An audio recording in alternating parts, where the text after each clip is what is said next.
Bienvenidas, bienvenidos. Mi nombre es Diana Alexandre Alba y este es el primer episodio de nuestra serie de podcast, donde vamos a hablar de autoconcepto. Gracias por estar acá y escuchar.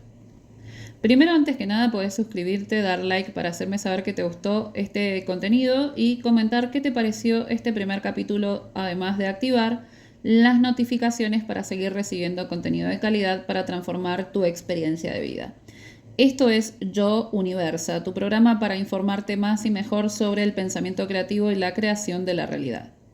Hoy vamos a hablar de un tema central para comprender cómo funciona la realidad desde una perspectiva interna, estructural y vibracional, el autoconcepto y la transmisión sutil del pensamiento.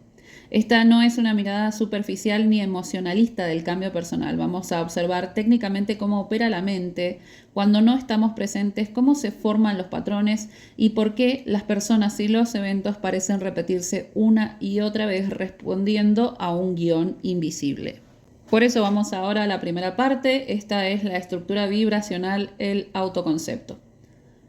El autoconcepto es la estructura base sobre la que se organiza toda la experiencia personal. Pero no es solo una idea que tenemos de nosotros mismos, es una estructura de pensamiento y percepción que clasifica la realidad, define nuestro rol dentro de ella y condiciona cómo las demás personas interactúan con nosotros. El autoconcepto incluye la imagen que sostenemos de nosotros, la imagen del mundo y la imagen que proyectamos sobre los demás, es decir, lo que recibimos de las demás personas en nuestro mundo. Estas tres se influyen mutuamente y crean una frecuencia específica. Esa frecuencia no es visible, pero es constante. Es lo que llamamos por defecto, es decir, un patrón automático de actuación en el que nosotros pensamos que estamos decidiendo y pensamos que estamos actuando por voluntad propia, pero en realidad respondemos a patrones de actuación que están tomados del ambiente. Y es desde ese estado por defecto que se emite la información constante que organiza la experiencia. Es decir, aunque el pensamiento consciente diga quiero algo nuevo, si el concepto interno que tengo de mí mismo no lo sostiene como una identidad, entonces esa intención no tiene sustento vibratorio y no permanece, aunque se pueda atraer de momento. La frecuencia de base es la que estructura la narrativa interna, lo que espero del mundo, lo que creo que puedo recibir y lo que anticipo de las relaciones o las experiencias que quiero vivir. Esto no es algo que se tenga que pensar, sino algo que tenemos que emitir.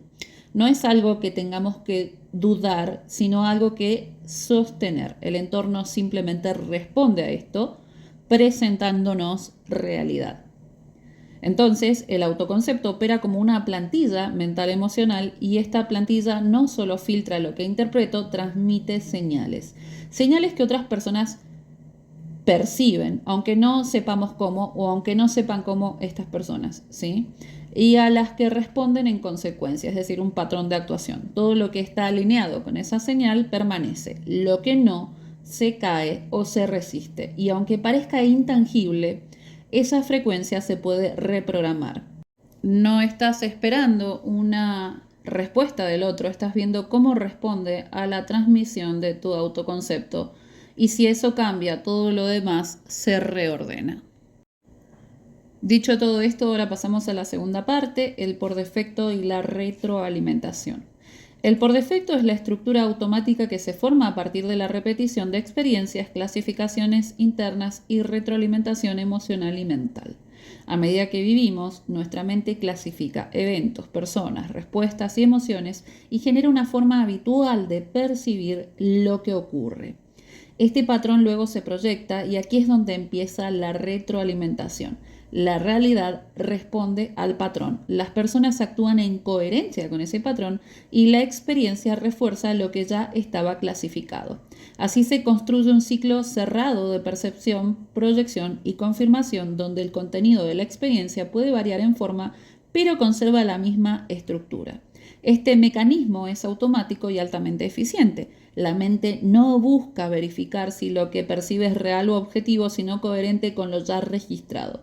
Por eso, una vez que el patrón se establece, cualquier experiencia nueva es interpretada y muchas veces deformada para que encaje dentro del sistema. No se busca información nueva, se busca confirmación de lo que ya se ha asumido. lo ya asumido. El patrón por defecto se vuelve entonces el eje desde el cual se ordena la experiencia, aun cuando cambien las personas, los lugares o las circunstancias. La narrativa interna no cambia porque la estructura que clasifica esto sigue activa.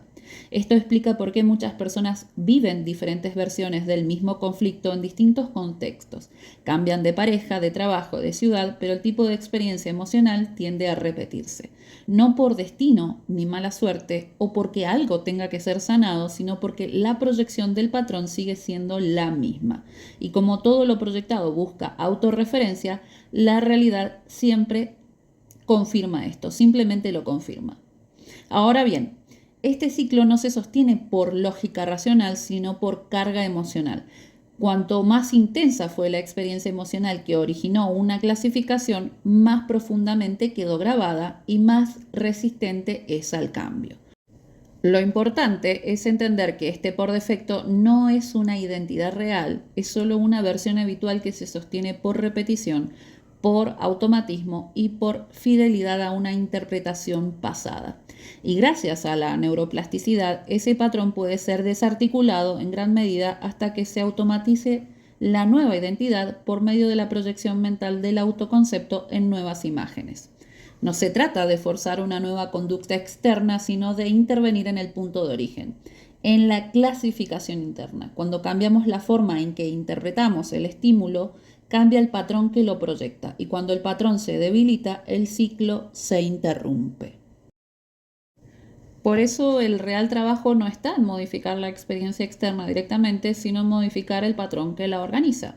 Acá nos damos cuenta que siguen sucediendo circunstancias más allá de lo que nosotros queremos, más allá de la voluntad, porque sigue operando el patrón en automático. Al adquirir una nueva identidad elegida, la actuación pasa a ser más o menos automática dentro de esta nueva identidad, es decir, que al mejorar el autoconcepto, obtenemos cambios de actitud frente a circunstancias similares a las anteriores, lo que nos hace menos reactivos y más maduros. Al tener una mejor imagen de la situación, podemos observar nuevas soluciones u oportunidades que antes pasaban desapercibidas por la imagen negativa de nosotros mismos, las situaciones y los demás. Aquí es donde se corta el ciclo y se libera la conciencia de la repetición, es decir, al nosotros hacernos conscientes que estos patrones solo se repiten por falta de imágenes nuevas e incorporar creativamente de acuerdo a objetivos específicos en torno a la experiencia que sí queremos vivir y que vamos a empezar a sostener mentalmente, vibracionalmente. Pasamos ahora sí a las personas como actuantes dentro del campo. Cuando alguien entra en nuestro mundo, ya sea una pareja, un jefe, un amigo, una figura profesional, cualquier persona, resuena automáticamente con el patrón mental y vibracional que tenemos clasificado para este tipo de persona. No es que el otro mienta o finja, es que la imagen que proyectamos condiciona el tipo de interacción que se va a producir. Es una actuación automática y sutil, no es elegida, pero está guiada por el sistema de percepción inconsciente que sostenemos. Por eso recibimos ciertos tratos, ciertas respuestas o ciertos rechazos. La imagen que tenemos de nosotros mismos condiciona cómo nos perciben, cómo nos responden y qué lugar ocupamos en las distintas relaciones. Esta dinámica no requiere esfuerzo consciente, no es visible, se trata de una forma de codificación que ocurre en el nivel de la percepción. El patrón interno actúa como un filtro, organiza la información que se recibe del otro y al mismo tiempo emite señales que estructuran la manera en que el otro responde. Esto no significa que las personas no tengan libre albedrío o personalidad propia, significa que dentro del marco de interacción, su respuesta queda limitada al rol que proyectamos sobre ella, sin importar si son capaces de ofrecer algo diferente. Lo que se sostiene internamente determina los límites del vínculo. Incluso si el otro llega con una disposición distinta, el patrón preexistente tiende a prevalecer, hasta que es desafiado por una nueva interpretación o se quiebra la estructura que lo mantiene. Por eso hay personas que repiten vínculos con el mismo tipo de trato, aunque cambien de entorno, y esto se proyecta en distintas áreas de la vida. El entorno completo responde a esto. La constante no es el otro, la constante es el lugar interno desde el cual se estructuran las relaciones. El reconocimiento de este mecanismo no es solo teórico, es operativo. Sirve para entender por qué determinadas personas no pueden vincularse con nosotros de otra forma mientras el patrón no se desactive. Y también explica por qué cambiar la posición interna cambia el tipo de respuesta externa sin necesidad de intervención directa sobre el otro. En resumen, no se trata de cambiar a las personas, se trata de cambiar la estructura interna que determina qué tipo de personas atraemos, qué rol cumplen y qué dinámica se activa en el vínculo a partir de nuestra experiencia con los otros, es decir, el autoconcepto. Pasamos entonces a la cuarta parte, la transmisión sutil del pensamiento. La transmisión del pensamiento es automática y constante. No ocurre solamente cuando nosotros lo hacemos de forma deliberada, sino que ocurre todo el tiempo. Es decir, no es algo que descanse porque nosotros descansamos o decidimos descansar, o no es algo que deje de suceder. Ocurre en el plano vibracional, en el modo en que percibimos, en las asociaciones que mantenemos activas, en las emociones que sostenemos como base. Cada pensamiento no dicho, cada interpretación estructurada se transmite como imagen vibracional que los demás captan y procesan sin saberlo como energía psíquica. Así se organizan los vínculos y los eventos, respondiendo a esa emisión vibracional continua, incluso aunque conscientemente deseemos otra cosa. Este tipo de transmisión no es voluntaria, no necesita palabras ni intención, es la expresión continua del estado interno que organiza vínculos, roles y escenarios, incluso cuando no hay diálogo directo con las demás personas. Desde la psicología profunda, esto fue abordado por varios autores sin salirse de un marco técnico. ¿Sí? No estamos hablando solamente de metafísica, sino que estamos hablando desde la psicología, es decir, desde algo más estructurado. Carl Jung, por ejemplo, desarrolló la noción de campos psíquicos compartidos y arquetipos como estructuras que actúan más allá de lo personal. Para él, lo que sostenemos internamente, aunque no lo expresemos, se proyecta y moldea la respuesta del entorno. Sigmund Freud, desde el psicoanálisis clásico, ya había propuesto que la energía psíquica no desaparece. Aquello que no se dice o se reprime sigue activo, sigue organizando síntomas, vínculos y decisiones. Lo inconsciente opera. Wilfred Bion, por su parte, fue más allá al describir cómo los contenidos mentales no pensados ni procesados pueden ser transmitidos directamente de una mente a otra, no como ideas completas, sino como cargas emocionales crudas. Lo llamó comunicación proyectiva dentro del vínculo, un tipo de transmisión donde el otro capta y contiene lo que no podemos simbolizar, lo que nosotros no podemos simbolizar. Es decir, que lo que no se dice se siente y muchas veces el otro actúa desde eso sin entender por qué. No reacciona a la palabra, sino a la vibración emocional que está implícita. Bion no hablaba de vibración, pero sí de un campo mental compartido desde el pensamiento no elaborado que se deposita y toma forma en el otro. Esto coincide con hallazgos más recientes en la neuropsicología. Autores como Daniel Stern o Alan Short demostraron que el sistema nervioso humano responde a señales sutiles, el tono emocional, la postura, la energía corporal, y que toda esa interacción humana contiene niveles de información que van más allá del lenguaje. Todo esto reafirma más de lo mismo de lo que venimos hablando. La realidad no responde solamente a lo que declaramos conscientemente, sino a la estructura de pensamiento desde la cual percibimos, actuamos y nos vinculamos. Con esto no me refiero a que exista una contradicción entre lo que decimos y lo que proyectamos, sino que hablamos, elegimos y reaccionamos, decidimos de acuerdo a la estructura de pensamiento que está activa en nosotros.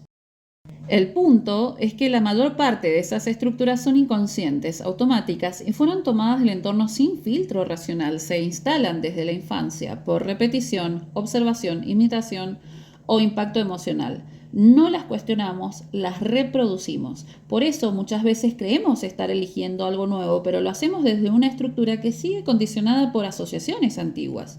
La emoción, la percepción y la respuesta están guiadas por ese sistema interno que se activa sin necesidad de que lo pensemos. La emisión vibracional no es otra cosa que la expresión constante de esa estructura, una forma de pensamiento sostenida en el tiempo, con carga emocional y sentido asignado. Y es eso lo que el otro percibe, lo que los demás perciben, lo que organiza los vínculos, lo que condiciona la calidad de las experiencias.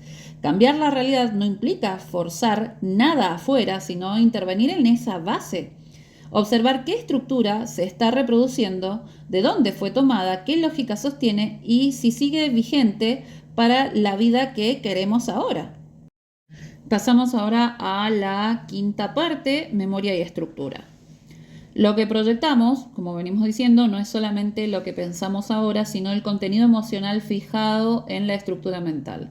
Esto incluye 4 niveles de memoria. La icónica, que sería aquello que nosotros tomamos como símbolos o signos del ambiente, a través de lo sensorial, lo que vivimos, escuchamos o sentimos físicamente, aquello que simbolizamos a través de esas emociones, aquello que es lo semántico, las palabras, conceptos y estructuras que dan sentido o damos sentido lo que nosotros aprendimos, aquello que nosotros conceptualizamos. La episódica, que son los eventos vividos, el quién, el cuándo, el dónde, y la emocional, que es la carga afectiva asociada a eso, es la que más peso tiene. La memoria emocional crea surcos mentales. Estas son huellas mentales, trayectos por donde circula el pensamiento de forma automática. Esto es lo que activa la repetición de experiencias, el déjà vu vincular, los bloqueos, las demoras, etcétera, etcétera. Esos 4 niveles no están separados, se superponen y se integran en la percepción. La imagen interna que proyectamos, la que organiza nuestras relaciones, decisiones y expectativas, no surge solo de lo que pensamos en el presente, sino de asociaciones pasadas que quedaron fijadas en la estructura mental, especialmente aquellas cargadas emocionalmente. Y esto no es una especulación. Ya en los años 90, el neurocientífico Antonio Damasio demostró que toda decisión está atravesada por el recuerdo emocional. La mente no trabaja en frío, responde a asociaciones que quedaron registradas con intensidad y que fueron como marcadores internos. Esta carga emocional, aunque no sea consciente, condiciona lo que esperamos y cómo interpretamos lo que ocurre.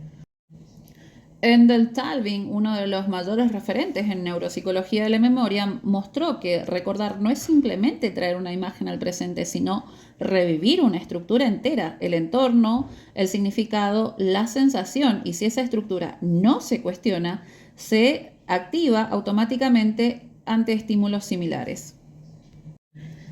El problema es que lo que fue vivido con alta carga emocional se fija. Ahí es donde entra lo que explicó Eric Kandel, que la emoción altera físicamente las conexiones neuronales. Cuanto más intensa fue la vivencia, más profundo el surco que deja. Y es por esos mismos surcos mentales que luego circulan los pensamientos sin que nos demos cuenta, de forma automática. Lo que se repite no es el hecho, es el patrón emocional que no fue reelaborado. Eso explica la sensación de que una historia ya la viví o ya la vivimos, aunque cambien los escenarios. No es un destino, es un circuito interno que se proyecta hacia afuera. Desde el psicoanálisis, Wilfred Bion trabajó con la idea de que lo que no se piensa ni se procesa, lo que no se transforma en símbolo, se transmite igual, sobre todo en los vínculos. En ese sentido no hace falta hablar, la carga emocional se siente y el otro responde a eso, no a lo que decidimos conscientemente, sino a lo que sostenemos en ese campo psíquico compartido. Todo esto también está presente en el trabajo de Jean Piaget, quien explicó que la mente anticipa desde estructuras que ya tiene armadas. La imaginación no parte de cero, proyecta desde lo que fue vivido, aprendido y asociado. Por eso, si el material emocional no se actualiza, la proyección futura queda atrapada en esquemas viejos. En resumen, la repetición no ocurre por falta de intención, sino porque el sistema interno responde desde trayectos ya fijados, con asociaciones antiguas que no fueron resignificadas. Y como lo emocional tiene más peso que lo racional, eso que quedó grabado es lo que se vuelve a activar hasta que se reestructura la base desde donde se percibe y se transmite. Y acá es donde pasamos a la sexta parte.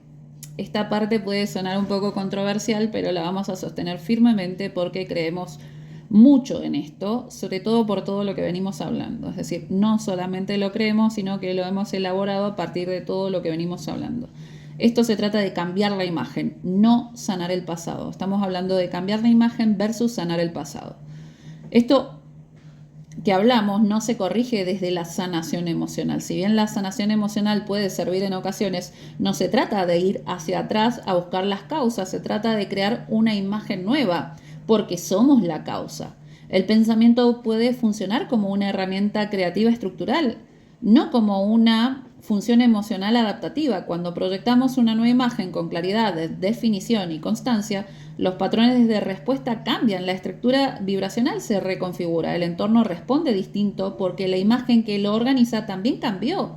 Esta diferencia es central y cambia por completo el enfoque. El paradigma tradicional propone que para cambiar algo en la realidad, primero hay que sanar el pasado, desenterrar causas, revivir emociones, reinterpretar experiencias antiguas. Esto puede ser útil como comprensión, pero no siempre tiene efecto operativo. Y lo que nosotros queremos lograr es algo operativo, nosotros poder decidir sobre las circunstancias que son aquellas que están mediando la experiencia, aquello que nosotros estamos creando en nuestra realidad a partir de las imágenes que están prefijadas y tomadas del ambiente. En la mayoría de los casos, la estructura que se repite no se sostiene por el trauma en sí, sino por la imagen que quedó fijada como resultado. La imagen es el verdadero eje organizador. La emoción queda archivada, pero lo que proyecta la experiencia es la forma mental que la encapsula. Por eso, intervenir en esa estructura desde la sanación emocional muchas veces activa el circuito, lo revive, lo actualiza, pero no lo reemplaza. Se comprende, pero no se transforma la emisión. Y esto es crucial. El cambio ocurre cuando, en lugar de seguir girando alrededor de lo que fue, se crea una imagen nueva, nítida, definida, sostenida, que empieza a actuar como referencia. Es una operación estructural no emocional que después puede ser emocional y se puede cargar de emoción para que esto se fije dentro de nosotros como un patrón mental nuevo. Es decir, la imagen primero tiene que ser elegida y sostener una imagen mental desde una estructura que luego se carga con emoción. No es para sentir algo distinto, es para organizar la percepción desde otro lugar y ahí sí cargarlo emocionalmente. Autores como Neville Goddard, desde un enfoque imaginativo, y Donald Hebb, desde la neurociencia, coinciden en esto desde diferentes lenguajes. Más allá que Neville Goddard habla de que la sensación es el secreto, él siempre habla de crear una imagen, a partir de esa imagen crear una emoción de aquello que nosotros quisiéramos sentir en relación a esa imagen y desde ahí proyectar la realidad.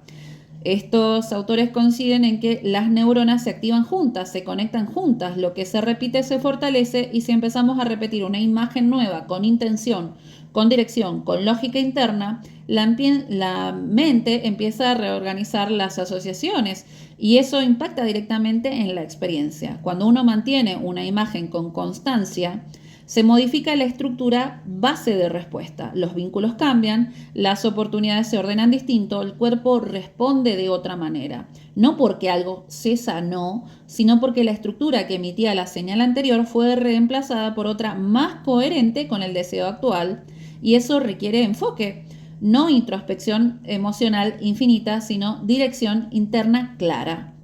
Por eso el trabajo no está en ir hacia atrás constantemente, sino en asumir una imagen nueva como núcleo organizador. La transformación ocurre cuando el pensamiento deja de reaccionar y empieza a construir algo nuevo. Es así que pasamos a la séptima parte, identidad, posición y nuevos deseos. A medida que el autoconcepto se eleva, cambian los resultados, pero también cambia el deseo. Ya no se quiere lo que antes se deseaba desde una posición de carencia o baja imagen. Se empieza a querer desde el nuevo lugar estructural que se habita. El deseo, en este caso, también es estructural. Deseamos en coherencia con nuestro nivel interno de identidad, estatus y percepción. Por eso lo importante no es conseguir algo desde la imagen antigua, sino consolidar una imagen nueva que vuelva natural el acceso a otro tipo de vida. Desde el psicoanálisis, especialmente en la obra de Jacques Lacan, el deseo no es considerado un acto libre ni consciente, sino una consecuencia de la posición que el sujeto ocupa dentro de su propia estructura psíquica. El deseo surge a partir de una falta estructural. Lacan la llamó falta a ser o manque à être. que el sujeto intenta resolver, pero nunca desde un vacío real, sino desde el lugar simbólico que habita en relación al otro. En otras palabras, no deseamos lo que queremos, sino lo que nuestra estructura nos permite imaginar como deseable, aquello que es la falta. Y esta estructura está determinada por la imagen que sostenemos de nosotros mismos y del lugar que ocupamos en la dinámica simbólica con los demás. Es decir, el deseo no se construye afuera, se produce desde adentro del sistema de identificación del sujeto. Freud, ya en sus primeros textos, mostró cómo el deseo está formado por restos mnémicos, imágenes infantiles, prohibiciones internas y desplazamientos inconscientes. Lo que aparece como deseo actual muchas veces es un sustituto simbólico, una forma desplazada de algo más primitivo que nunca se resignificó. Por eso, desde una imagen antigua, el deseo puede ser regresivo, reparador o compulsivo, pero desde una imagen nueva, más integrada, el deseo cambia de naturaleza y de objeto. Lacan lo formuló de forma directa: el deseo es el deseo del otro, y lo que significa esto es que el deseo no es espontáneo, es una estructura por la mirada, el lenguaje y la posición simbólica desde la que el sujeto se inscribe en su realidad. Cambiar esta inscripción, esa imagen estructural modifica automáticamente el deseo, su intensidad, su objeto y su lógica. Por eso el deseo está vinculado al autoconcepto, aunque el psicoanálisis no use esa palabra. La identidad simbólica que sostenemos delimita el rango de lo deseable. Cuando esa identidad se eleva o se reorganiza, lo que deseábamos también se reconfigura. Deja de tener sentido lo que queríamos desde el lugar anterior, porque ese deseo ya no está alineado con la nueva estructura que habitamos. Incluso autores contemporáneos como Eric Laurent o Darian Leader, son post-lacanianos, sostienen que el deseo puede ser recalibrado cuando se reestructura la relación del sujeto con su propia imagen y su historia. No hay necesidad de ir a reparar nada ni de volver a una causa infantil. El trabajo es actualizar la posición interna desde la cual se desea. Esto se traduce en un principio práctico muy claro. No hay que intentar forzar la obtención de un deseo si todavía está siendo sostenido desde una imagen que no puede sostener ese resultado. El verdadero cambio ocurre cuando el deseo deja de ser compensación y se vuelve expresión natural de una identidad nueva.